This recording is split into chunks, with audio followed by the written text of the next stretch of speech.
It's Monday, March 23rd, 2015, and let's talk about what happened this weekend over at xdadevelopers.com.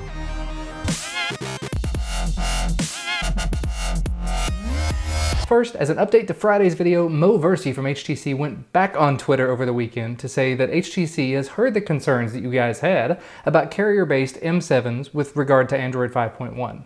He says that a lot of the fixes that you get with 5.1 are already included in HTC's current software, but to stay tuned. So if you're an M7 owner, do make sure to keep an eye on his Twitter feed for more updates with regard to this. According to the LG India Twitter account, Lollipop for the LG G2 is apparently coming sometime in the second quarter of this year, which could mean as soon as about a week from now and as long as about 3 months from now. Either way, that is still definitely exciting. It will probably be a couple of months after it starts rolling out before any of us here in the States end up seeing it, but still, you can't argue with progress. From a post over on Sam Mobile, they say that, according to their insiders, Samsung is currently working on Lollipop version 5.0 for the Galaxy A series of devices, which includes the A3, the A5, and the A7. Unfortunately, they haven't started working on 5.1 for anything yet, and there's not been any more word that's come out yet about Lollipop with regard to the Galaxy Note 2. Bummer there. Some forum members have started reporting that they're receiving the Android 5.1 update on their Nexus players though. Looks like the update is coming in right at around 180 megs, and I didn't see anyone mention that they'd actually captured the OTA yet,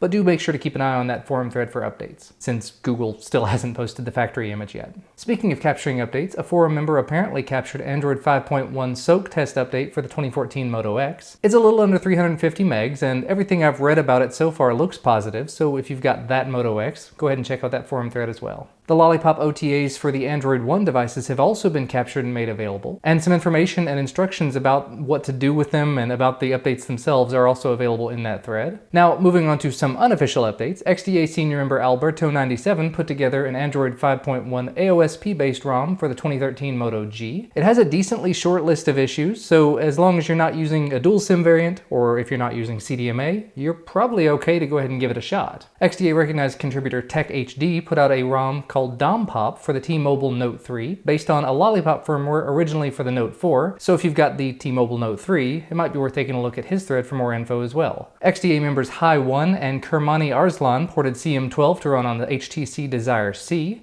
Considering that's a device that was released back in 2012, I find that quite impressive. Of course, the camcorder, Bluetooth, and video encoding and video decoding aren't working quite yet, but still, for a device that's almost 3 years old to get a functional port of Lollipop, definitely very cool. In an equally impressive turn of events, XDA recognized developer Super Dragon PT managed to get KitKat working on the Wiko Dark Moon, a MediaTek MT6582 based device. Very nice to see this accomplished with absolutely no sources from MediaTek, and since it's for the 6582, it should work on a handful of other devices that are similar to it, some of the clones. There is one bug that I see out there that was reported, but it appears to have already been fixed, so if you've got the 6582 based devices, go ahead and jump on that thread. And one last update, Team Win managed to get twerp running on the HTC One M9, so when you get your hands on that device, if you're looking forward to it, do make sure to check out their site for the download link, and get ready to see more development happening on that device as well. XDA recognized contributor Crichton2K35 updated his OTA updates tool, which, as you might expect, allows developers to easily add OTA updating into their own ROMs.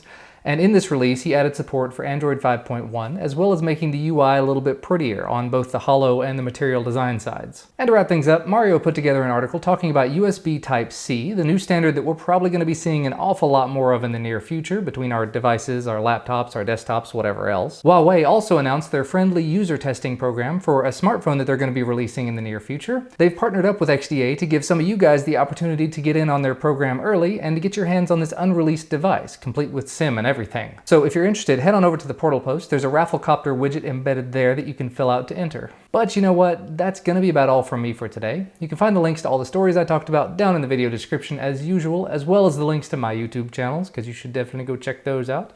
Remember, if you like this video, please do give us a thumbs up, a like down below the video. We definitely appreciate it. And subscribe to receive all of our content as soon as it becomes available.